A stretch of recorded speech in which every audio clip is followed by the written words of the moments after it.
L'aventure. De nombreuses personnes explorent le monde en quête de découvertes, de sensations ou tout simplement de dépaysement. C'est ce que j'ai voulu ressentir avec ce trip. J'ai déjà voyagé dans différents endroits du globe, que ce soit en van, en vélo ou tout simplement par avion. Mais là, l'attente était différente. Le premier road trip à moto. Ma meule, ma tente et mon couteau. Objectif bivouac, en pleine nature. Mais la suite ne sera pas exactement comme prévu. Dimanche 28 juin, 15h. Départ de Paris, direction le Morvan pour la première nuit. Bizarrement, l'envie de partir n'est pas au rendez-vous. Une succession d'événements dans la matinée me mine le moral. De plus, le temps n'est pas au rendez-vous. Alors qu'un déluge s'abat sur moi, je me rends compte que j'ai pris aucune allumette pour le réchaud. Heureusement, je vais aider un type à la station-service qui me filera un briquet au retour. Une bonne heure de pluie plus tard, j'arrive sous le soleil dans le Morvan.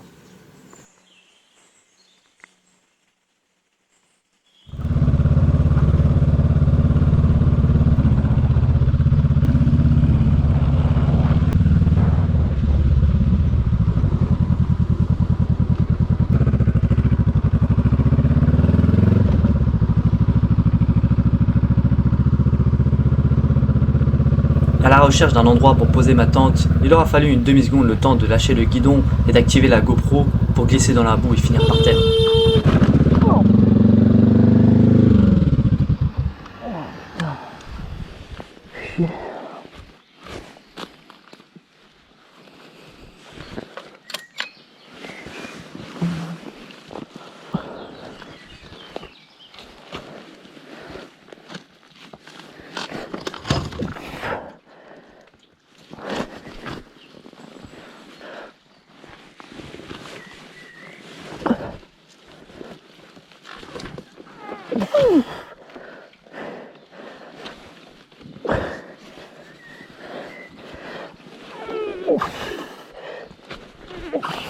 Ouais, je sais. Le trip a commencé depuis 4 heures, je suis déjà par terre et j'ai aucun endroit pour poser ma tente.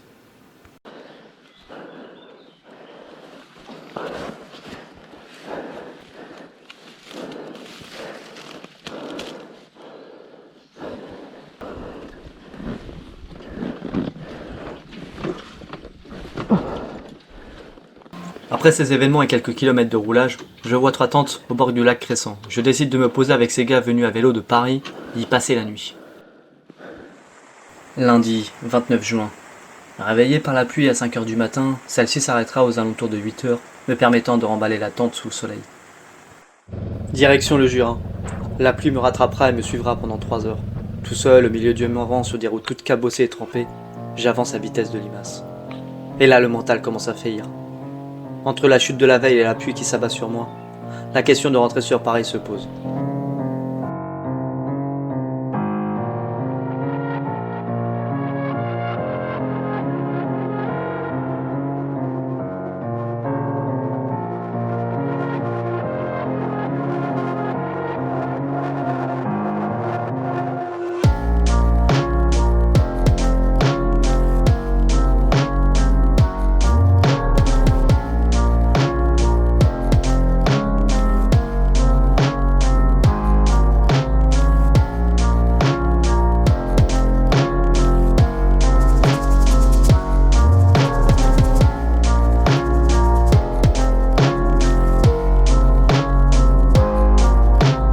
Alternance de pluie et de soleil, ce dernier ne me quittera plus de la journée et je peux enfin commencer à apprécier ce voyage.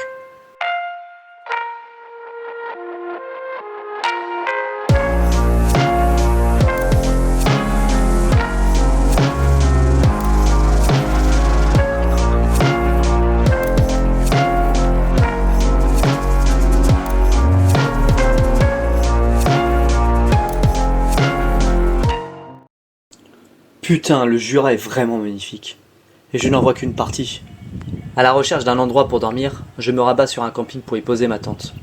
Le soleil couchant, un petit Jura Cola voire deux, une soirée à papoter, manger et rigoler avec un couple qui était juste à côté de ma tente. Là, je me sens en vacances. Mardi 30 juin, de bonne humeur pour cette nouvelle journée, l'objectif est d'avaler un paquet de kilomètres par Jura pour rejoindre au maximum le sud du Vercors, pour éviter l'orage qui doit arriver mercredi.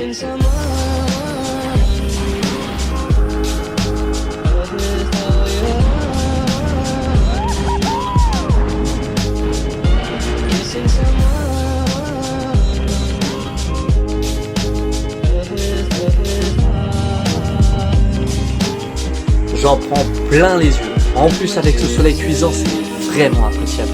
N'empêche qu'il aura raison de moi et m'obligera à piquer une tête dans un plan d'eau à côté de la route.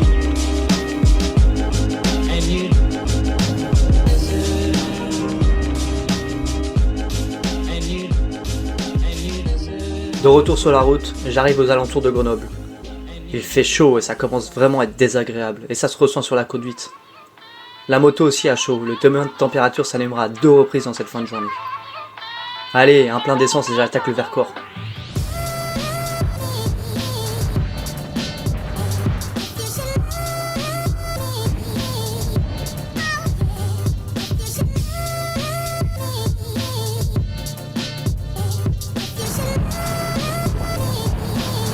Une chose me frappe tout de suite, la qualité de la route est en adéquation avec le paysage. Magnifique. Aucun trou, bitume de qualité, aucun piège.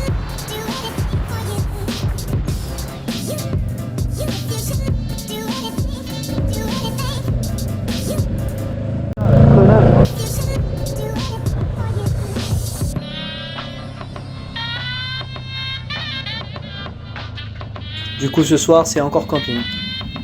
J'arrive pas à trouver les bons spots pour le bivouac. Peut-être que c'est moi qui suis nul. Peut-être qu'il y en a pas vraiment. Mais en tout cas, je vais pas prendre de risques et je vais prendre un camping. En plus, il est vraiment sympa.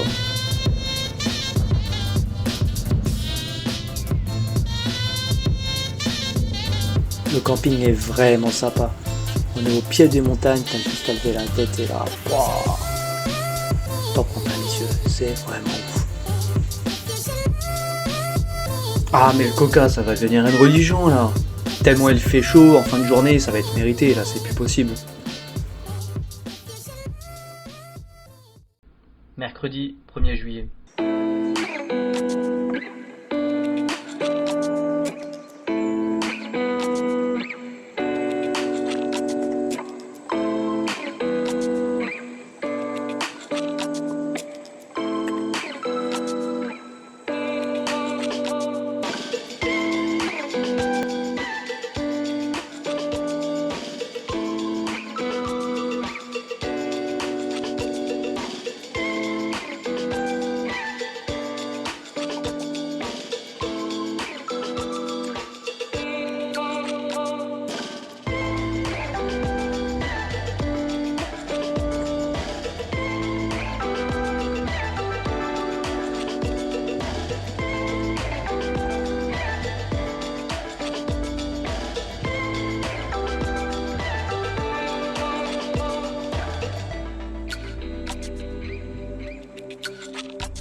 Objectif du jour, direction Manosque. Je vais aller chez Honda pour cette histoire de température, je trouve ça un peu chelou. Ensuite, j'attaquerai les gorges du Verdon.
Honda me fera un appoint au niveau du liquide de refroidissement. Elle me donnera une petite astuce en cas de soucis si ça recommence à nouveau. Allez, je démonte un Burger King et je reprends la route. Maintenant, direction les gorges du Verdon. Je passerai par les champs de lavande qui sont vraiment magnifiques. Mais trop de touristes et j'ai trop chaud et j'ai pas envie de m'arrêter.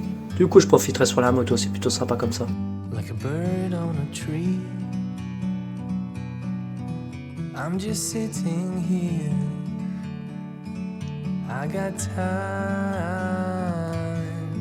it's clear to see. From up here, the world seems small. We can sit together. It's so beautiful, you and me. We meant to be in the great outdoors, forever free.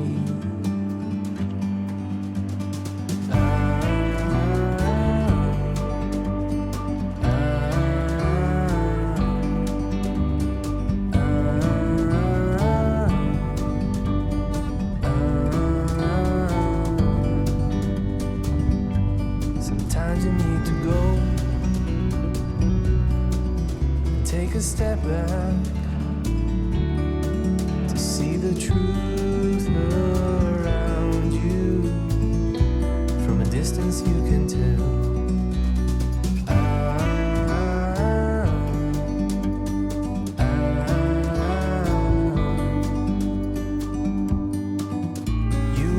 À la différence du Jura ou du Vercors, le sud t'as beaucoup plus de monde sur la route. Et tu profites pas de la même manière quand t'as un mec qui te colle au cul que lorsque tu es tout seul. C'est dommage, j'ai moins apprécié les gorges du Verdon à cause de cela, alors que c'était magnifique.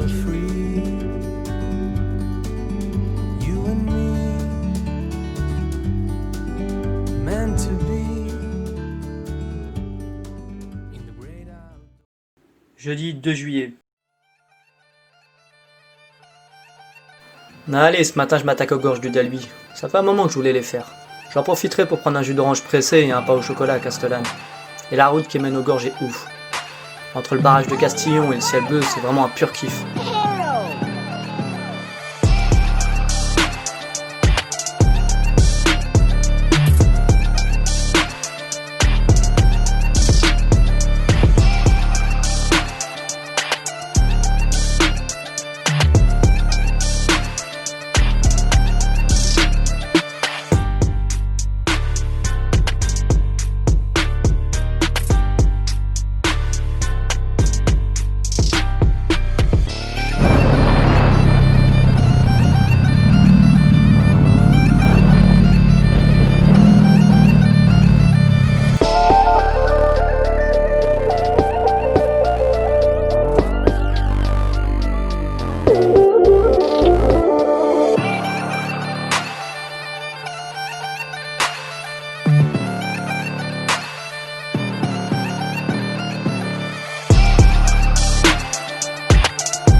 Ça confirme ce que j'ai vu en photo.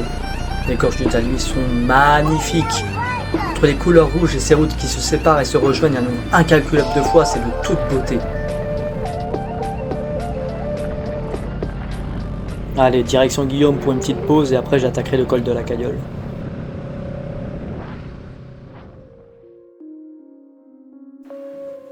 Je rencontre Marie, motarde depuis une dizaine d'années, équipée de son SV650 à carbu de 99. On se prendra un verre à Guillaume histoire de faire connaissance avant d'attaquer le col de la Cayolle. Elle m'explique qu'elle fait un trip de 3 semaines. Au départ de Bordeaux, elle fera entièrement la route des Grandes Alpes, du nord jusqu'au sud. À l'heure où j'enregistre ce vocal, elle terminera son trip à plus de 4000 km.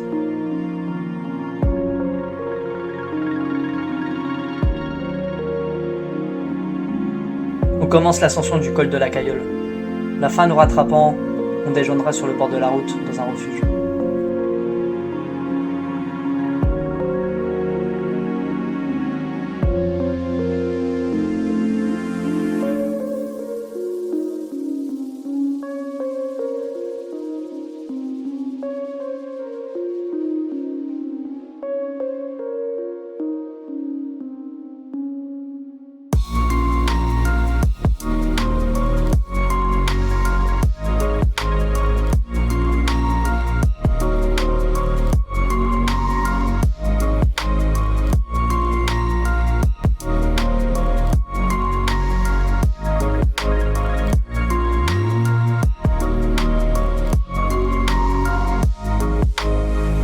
La pluie nous guette. J'étais déjà au courant et à l'instant T où je me demande quand la pluie va tomber, celle-ci s'empresse de tomber sur nous.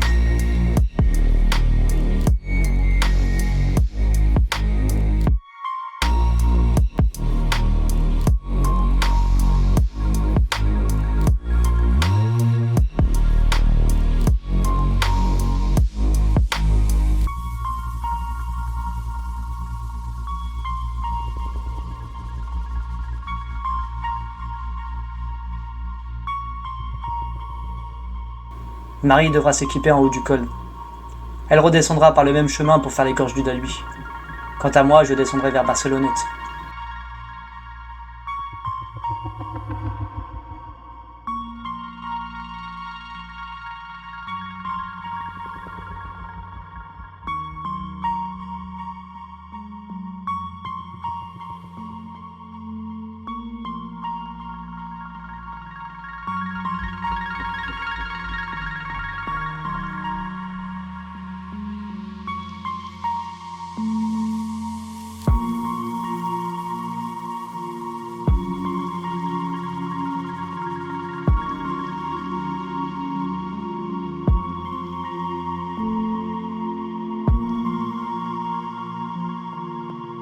Le col de la Bonnette n'étant clairement pas envisageable sous ces conditions. Je me poserai dans un bistrot le temps d'un chocolat chaud en attendant la fin de l'orage. Ensuite, direction Gap.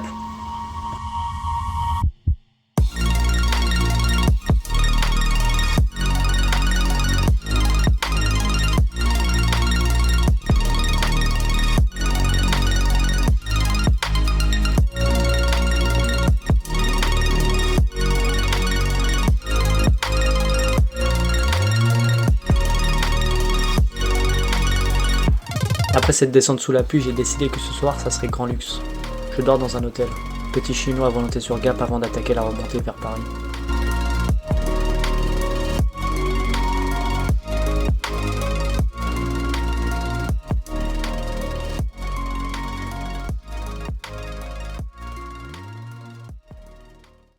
Vendredi 3 juillet.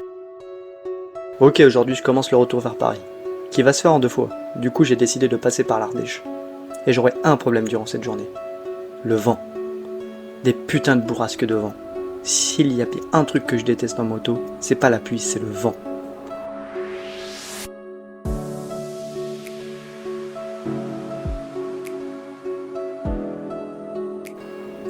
Entre les poids lourds impossibles à doubler et ce vent qui ne s'arrête pas, je déciderai aux alentours de 16h30 de rentrer directement à Paris. Je n'ai pris aucun plaisir à rouler sur cette journée et ça m'énerve.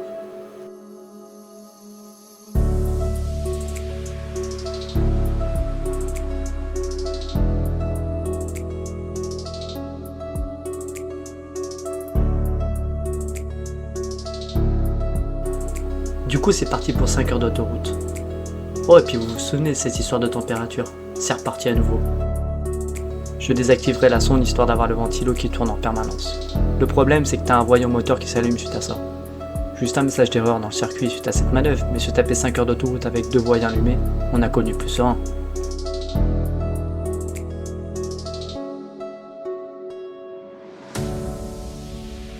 L'avantage d'être sur l'auto, c'est que ça va me permettre de dresser un bilan de cette aventure, de savoir ce que je souhaite réellement à moto, de ce qui me transporte ou non.